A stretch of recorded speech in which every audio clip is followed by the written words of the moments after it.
No importa lo que te detenga, despierta tus sentidos con la fuerza del tigre y el poder de hierbas aromáticas legendarias. Tiger Balm actúa rápido para calmar, revitalizar y restaurar. Siéntete mejor y vuelve a disfrutar la vida con Tiger Balm.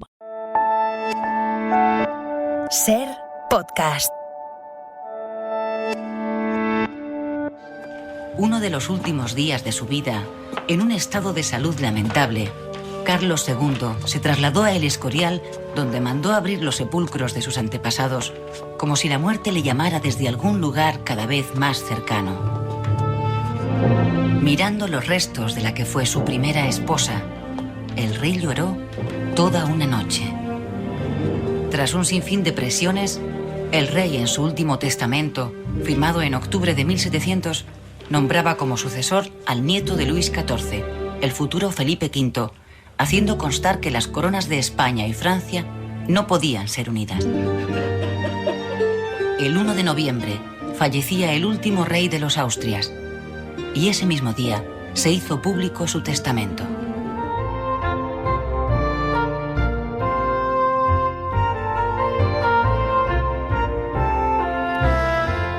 De la tristeza a la alegría, podríamos decir, con esta música de fondo, ¿no? Después de haber escuchado ese pasaje de un documental de televisión española sobre la historia de España, en donde se recreaban los últimos momentos de la vida de Carlos II, el último monarca de los Austrias, y ese controvertido...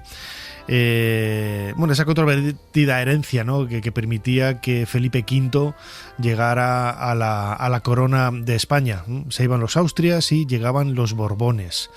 David Botello, bienvenido de nuevo a Ser Historia. Bien hallado y muchísimas gracias por volver a prestarme este micrófono. Que es un honor poder estar con este compañero de la casa. Acabas de publicar con Aguilar No me toques los Borbones, que es una historia de los monarcas de esta rama, de esta familia de los Borbones, y queremos recordar y recomendar a todos los que nos están escuchando, todos los domingos a la 1 de la tarde hasta finales de junio podéis ver a David Botello en ese monólogo Felipe V, el rey que nos salió rana, ¿no? Sí, es que tiene una historia maravillosa este señor, que venía a sustituir a un engendro genético que era Carlos II. Pobre hombre, Carlos II, tampoco tenía la culpa, sí. Pero no tenía la culpa, pero era así. Era lo que era. Pobrecito mío, claro, sí. Él demasiado hizo con sobrevivir tanto tiempo, ¿no? No, pero fíjate, lo escuchábamos ahora en el corte y me venía a mí la reflexión, ¿no? Claro, Carlos II, el pobre hombre llorando en la tumba abierta de su mujer.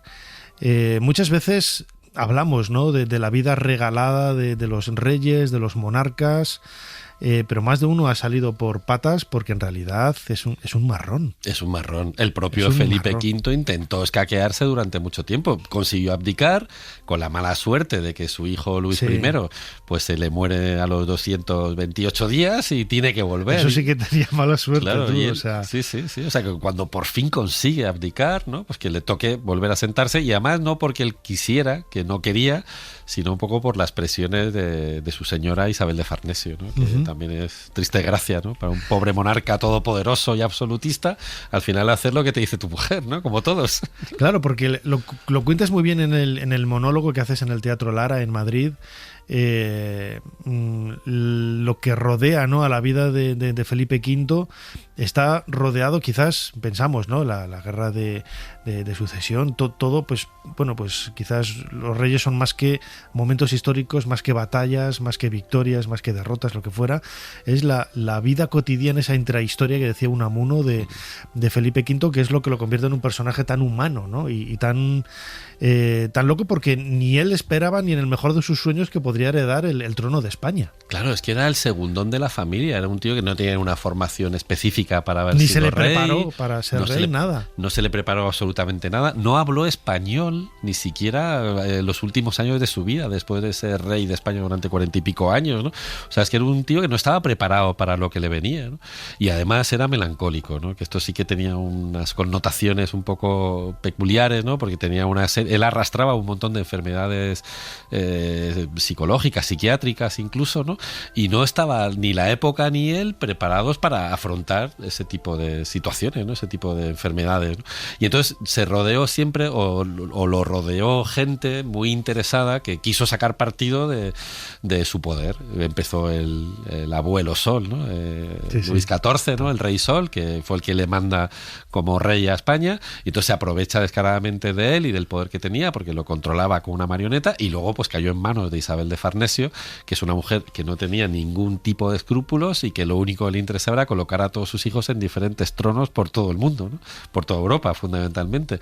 Y entonces, claro, al final pues era un poco un títere sin voluntad, ¿no? Que comía de la mano de la gente que tenía alrededor, y pues eso influyó muchísimo en la política, ¿no? Yo no hablo de política en el monólogo, sí que hablo de algunos momentos históricos. No, está muy bien porque, insisto, ¿no? Haces hincapié en esos detalles más humanos, algunos muy divertidos, algunos muy melancólicos, otros más tristes, ¿no? Porque no deja de ser una persona, ¿no? Un ser humano que lo colocan ahí, ¿no? Y que, bueno, podríamos decir, menuda suerte tuvo, sí, pero es que el hombre tenía una serie de problemas que ni nadie supo ver o hubiera sido tratado de otra forma. Los asesores que tuvo Farnesio, como Luis XIV, pues nada, no miraban ni por él ni nada, iban por intereses paralelos, ¿no? En beneficio de todo menos de España, ¿no? ¿Cómo lo recibió España cuando llega Felipe V? Claro, pues en el monólogo cuento que eso, pues que viene a sustituir, ¿no? A Carlos II, que el pobre pues era difícil de ver, ¿no? Y llega Felipe V. Claro, llega Felipe V, es un tío ahí rubito, angelical, guapetón, ¿no? Pues en los cuadros luce bien, ¿no? Claro, o sea, un tío guapo, sano, joven, ¿no? Parecía que iba a traer pues otra cosa, ¿no?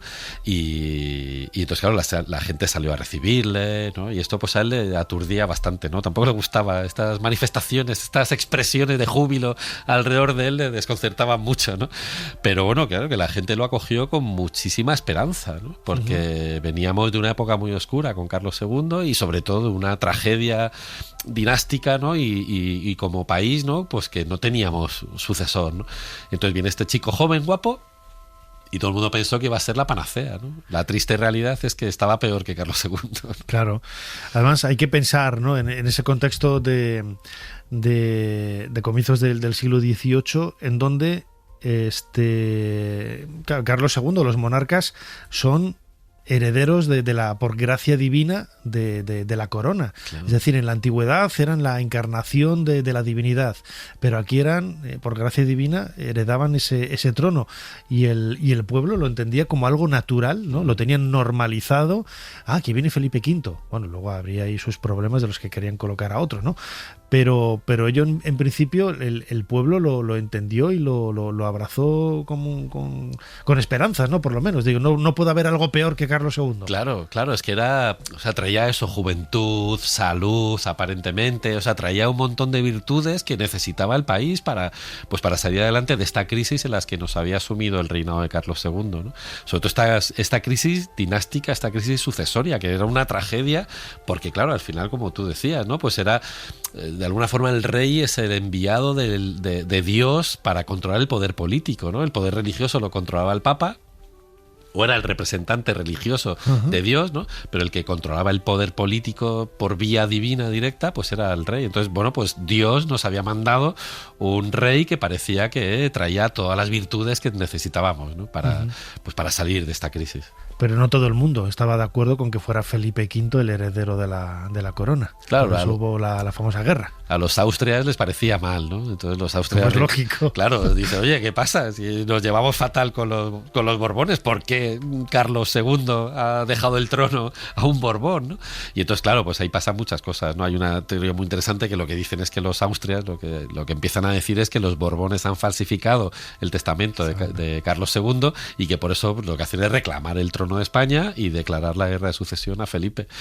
Que es otra cosa que también me sorprende mucho cuando hago el monólogo, porque la gente me dice, pero la guerra de sucesión fue antes de que se sentase en el trono. No, la guerra de sucesión fue cuando ya está sentado en el trono, ya está casado, felizmente.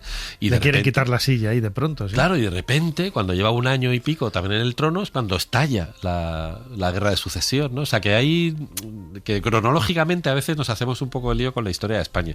Así que él es rey de España, más o menos asumido por toda Europa, hasta que los Austrias pues deciden que no, que algo ha pasado con ese testamento y que ellos quieren meter mano al trono de España, ¿no? Y ahí es cuando estalla la guerra de sucesión, que dura, pues depende de cuándo se cuente, porque luego son épocas muy complicadas, ¿no? Hay que en cuenta que esta guerra que estalla en Italia, pues que ya forma parte de la guerra de sucesión, hay quien dice que todavía no, entonces bueno, pues ahí manejamos siempre datos raros, pero bueno, 14 años, ¿no?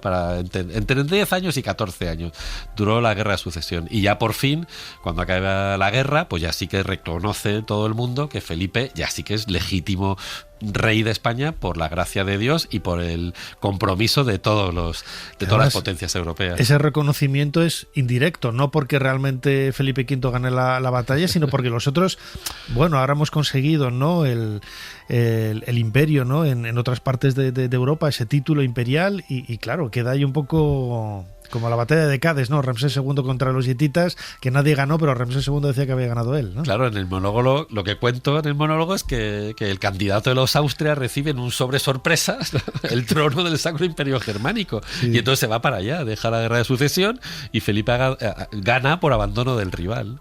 Claro. Porque, claro, de repente, efectivamente, pues el candidato de los Austrias tenía un hermano que era el emperador, también se muere de repente, y entonces, pues ¿a quién miramos? Pues ¿a quién le cae el trono del imperio? Pues a este, ¿no? Y este Carlos, ¿no? Carlos, el archiduque de Austria, es el que está combatiendo, con lo cual ya no tiene sentido que siga combatiendo porque ya tiene su imperio, y segundo, las otras potencias no iban a permitir que se juntasen los dos imperios, el español con el claro, Sacro Imperio Germánico, con lo cual es que era complicado, era un momento muy complicado, y lo peor es que España pues padeció muy en nuestras carnes, claro, padecimos esta situación política enrevesada. Lo que nadie esperaba es que Felipe V, después de haber vencido, entre comillas, en la guerra de sucesión, ahora que tenía el trono, nadie esperaba que dijera, ya no lo quiero. Claro, es que eso es otra cosa que también se ha contado mal, porque se suele contar que Felipe renuncia al trono porque quería convertirse en candidato al trono de Francia, ¿no? Y dices, vamos, es que no hay ninguna... Bueno, a ver, Isabel de Farnesio posiblemente sí, ¿no? La mujer de Felipe, sí, pero él no quería reinar, si es que está clarísimo, está más que documentado por activa y por pasiva. Ni en Francia, ni en ningún sitio. Claro, ni en ningún lado, y además era una tragedia que dinamitaba de alguna forma la legitimidad de la monarquía en toda Europa, porque un poco lo que decíamos antes, ¿no? Si un señor es rey por designación divina, ¿qué derecho tiene este señor a cuestionar la voluntad de Dios y a renunciar al trono, ¿no? Entonces, claro, de alguna forma él provoca la renuncia de Felipe, provoca una crisis monárquica en toda Europa que se soluciona cuando el Papa, después de morir Luis I, pues el Papa le vuelve a sugerir que por el bien de sus vasallos y por el bien sobre todo de la monarquía, pues que tiene que volver a sentarse en el trono, ¿no? Y es cuando vuelve, pero él no quería, y de hecho, bueno, pues se pone en huelga monárquica, intenta abdicar por escrito, se intenta fugar varias veces para renunciar al trono, y lo que pasa es que Isabel de Farnesio no se lo permite, ¿no? Está una y otra vez, aborta la operación, emérito 2, ¿no? Totalmente. Él, Felipe V, ha pasado a la historia también por algunas cosas hermosas que ha hecho, como la granja, ¿no? En Segovia, ese lugar de retiro, que era precisamente donde él se quería retirar, ¿no? A vivir su vida fuera del trono. Es uno de los, quizás de los legados más fascinantes desde el punto de vista artístico de Felipe V. Sí, es un Versalles en pequeñito, ¿no? Él añoraba Versalles muchísimo, ¿no? O sea, todo le recordaba a Versalles y todo le parecía que era muy triste, muy pobre y muy feo en comparación con Versalles. Y cuando encuentra Balsaín, cuando llega a Balsaín, un poco de casualidad, que pues encuentra un paisaje que le llena de paz, y entonces dice, yo quiero aquí que me hagan mi casoplón, ¿no? Y ahí es cuando ya empiezan las obras, es cuando jura, que es otro documento del que se habla poco, pero hay un juramento en el que dice, cuando llegue, no recuerdo exactamente la fecha, pero cuando llegue el día creo que era el Corpus de 1720 y pico, pues yo renunciaré al trono, ¿no? Y en ese tiempo él lo quería para casar al hijo, para dejarlo todo preparado, y en ese documento dice que se retiraba para servir a Dios, pensar en la muerte y solicitar mi salvación, porque él sabía que siendo rey era muy probable que muriese en pecado mortal y que no se salvase, ¿no? Era una de sus obsesiones, ¿no? Estar en pecado, morir en pecado mortal. Claro, él tenía muchos motivos para estar en pecado mortal, entre otras cosas desobedecía sistemáticamente a sus confesores que decían que intentase abstenerse del trato carnal con la reina, porque era una cosa que él tenía que practicar todos los días, ¿no? Y entonces eso pues le obsesionaba mucho, ¿no? Y él sabía que cualquier cosa le podía llevar a cualquier pecado, y lo que no podía concebir era acabar en el purgatorio, en el infierno. Entonces él prácticamente lo que hizo cuando abdicó fue de verdad buscar su salvación, ¿no? Bueno, de verdad, a ver, toda la verdad que hay en una mente un poco desquiciada, pero lo que él siempre puso por escrito y lo que él siempre manifestó era que quería retirarse, pues eso, buscando la salvación. Uh-huh. Y no sabemos si lo consiguió, pero lo cierto es que su salud también se fue deteriorando, ¿no? Intenta colocar a su hijo en el trono cuando él abandona el gobierno, se ve obligado a retomarlo, pero su salud empieza a deteriorarse, ¿no? Y el abandono físico, todo ello va sumando, ¿no? Claro, es que, a ver, yo no recuerdo exactamente porque en la obra no menciono todos los síntomas y todos los nombres técnicos que tienen sus enfermedades, pero acumulaba muchísimas enfermedades mentales sin tratar encima, ¿no? Y no solo sin tratar, sino encima agravadas por la situación, por el entorno y por la gente que quería sacar partido de su poder, ¿no? Pero tenía muchas, ¿no? Y bueno, hay algunas muy graciosas que cuento en el monólogo, ¿no? Pues cuando hablo de que un día pues viene de su paseo a caballo diciendo que el sol lo ha atacado y que le ha cortado la cabeza, ¿no? O cuando de repente empezó a decir que le habían robado las extremidades, ¿no? Y hay episodios de autoagresión que dicen que se justifica por eso, porque estaba obsesionado con que no tenía extremidades, entonces se clavaba cosas, se mordía, se arañaba, ¿no? Para ver si recuperaba la sensibilidad, y no era capaz de recuperarla, ¿no? O cuando pensaba que estaba muerto, ¿no? O cuando pensaba que era una rana, ¿no? Y luego, claro, ese es el momento culminante, ¿no? Cuando trastorna todos sus horarios y empieza a pensar que hay un sabio encantador que le quiere hechizar y al final un día se levanta diciendo que es una rana, ¿no?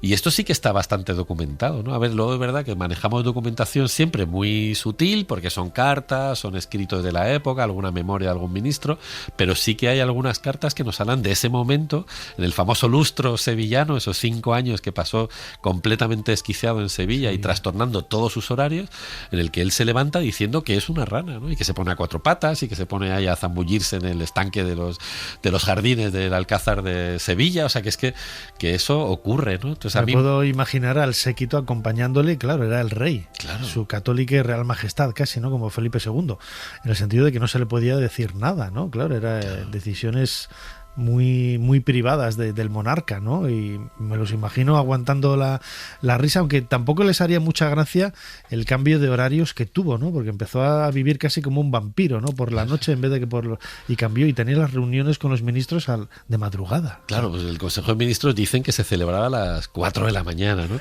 Ahí esto me viene muy bien, este momento me viene muy bien porque, claro, yo digo que es el Quijote de los reyes de España, ¿no? Entonces ahí cito a Cervantes, cito el Quijote, ¿no? Cuando digo que con este descontrol horario se le pasaban los días de claro en claro y las noches de turbio en turbio, y del mucho temer y del poco dormir se le secó el cerebro de manera que vino a perder el juicio, ¿no? Como a Don Quijote, ¿no? Sí, igual. Y ahí es verdad que le pasa pues esto, ¿no? Pues que de repente se estampa contra un cuadro queriendo montar un caballo que está allí representado, ¿no? O que arremete contra los cortinones del Alcázar de Sevilla pensando que son enemigos, que ha mandado este sabio encantador que le tiene obsesionado desde la muerte de su primera esposa, de María Luisa Gabriela de Saboya, ¿no? A la que en el monólogo le llamamos la Saboyana, que él está convencido que la han hechizado, que la han asesinado a través de la ropa blanca, ¿no? Y esta obsesión le va persiguiendo toda la vida hasta que acaba de verdad apoderándose del personaje como a Don Quijote. La pregunta es, nadie de su entorno, cuando él decidió abandonar el trono, dejar solo en su hijo, no empezaron a darse cuenta después de todo lo que vino después de que realmente ese hombre tenía problemas? Porque en otras ocasiones sí que, por ejemplo, entre comillas, ¿no? Juana la Loca, claro, se la retiró del gobierno, pero se excusó, ¿no? Diciendo que estaba loca, que no lo era, pero claro, había un antecedente para decir esta mujer no puede gobernar. la dejamos en Tordesillas y otro séquito, otro grupo de asesores o de ministros toman el gobierno, ¿no? Pero con Felipe V no se hizo. No, porque yo creo que Isabel de Farnesio siempre fue como ese escudo, ¿no?, entre el resto de la corte y el rey. Entonces ella desarrolló o diseñó un sistema maravilloso que era encabezar todos los decretos y todo con la fórmula el rey y yo, y como era el rey y yo, pues ya podía firmar ella lo que quería, ¿no? Y si algunas las firmaba Felipe, bien, y si no, pues lo firmaba ella y valía, ¿no? Y entonces yo creo que como ella asumió el gobierno y de alguna forma pues ella sacó adelante el país, pues la gente no cuestionó cómo estaba Felipe, ¿no? Pero es verdad que es una tristeza, ¿no?, que Juana la Loca, que hubiese sido una buena reina, ¿no?, una mujer inteligente, muy en sus cabales, sí, y desde luego con pocas sospechas de que estuviese loca, que acabase encerrada durante tanto tiempo en Tordesillas. Bueno, loca de verdad yo creo que no, loca de verdad, digo, al final de sus días, claro, pero por estar casi 40 años metida ahí en Tordesillas. Claro, cómo no, pero eso acabaría loco cualquiera, claro. Y sin embargo, Felipe, que también acaba encerrado los últimos años, pues hacía vida normal, ¿no? Y estaba loco, y sin embargo no ha pasado a la historia como Felipe el loco, ¿no? Que debería haber pasado a la historia así.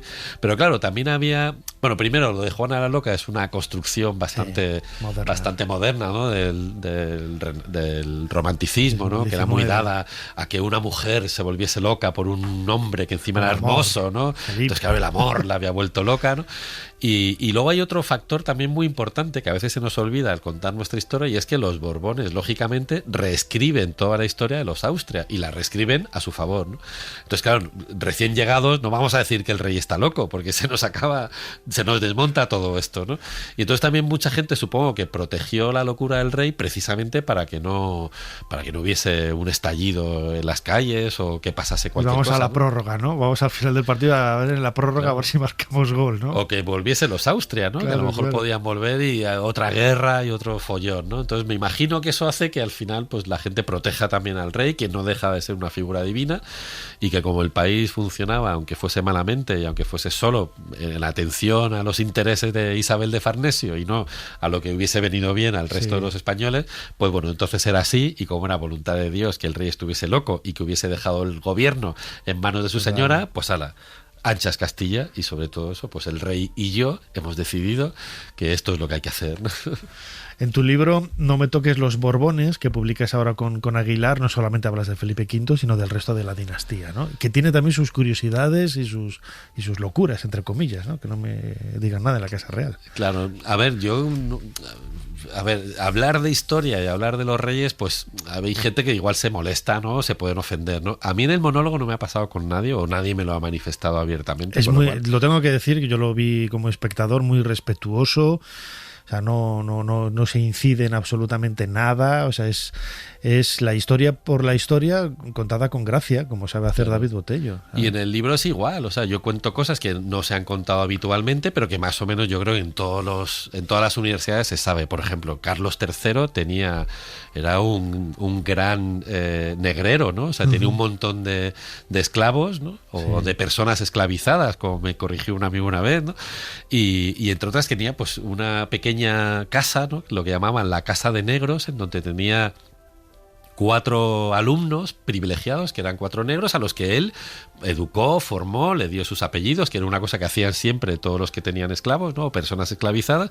Y entre otros, pues hay uno que se llama José Carlos de Borbón, que es un pintor que tiene obra en el Museo del Prado, que todo el mundo sabe que fue un esclavo de Carlos III, y sin embargo en ninguna documentación pública del Museo del Prado se dice, ¿no? Y a mí me sorprende, dice, pues, sí que se dice que era negro, pero no dicen que era un esclavo de Carlos III, ¿no?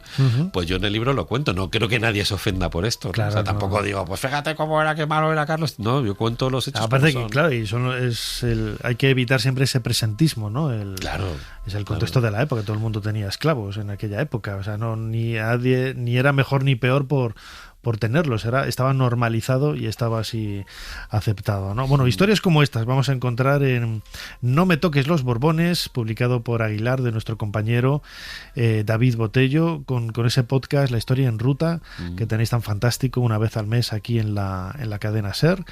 Y no me olvido, Felipe V, el rey que nos salió rana, en el Teatro Lara de Madrid hasta el último domingo de junio, N de Navarra. David, como siempre, muchísimas gracias una vez más por habernos ayudado a hacer un poquito más de historia. Muchísimas gracias a ti, que me dejes hacer historia contigo. Sabes que es un privilegio, como dice mi hijo Diego, el mítico Nacho Ares. Muchas gracias, David. Suscríbete a Ser Historia. Todos los episodios y contenidos adicionales en la app de Cadena Ser y en nuestros canales de Apple Podcast, Spotify, iVoox, Google Podcast y YouTube. Escúchanos en directo en la Ser los domingos a la 1:30 de la madrugada. Cadena Ser. La radio. No importa lo que te detenga, despierta tus sentidos con la fuerza del tigre y el poder de hierbas aromáticas legendarias. Tiger Balm actúa rápido para calmar, revitalizar y restaurar. Siéntete mejor y vuelve a disfrutar la vida con Tiger Balm.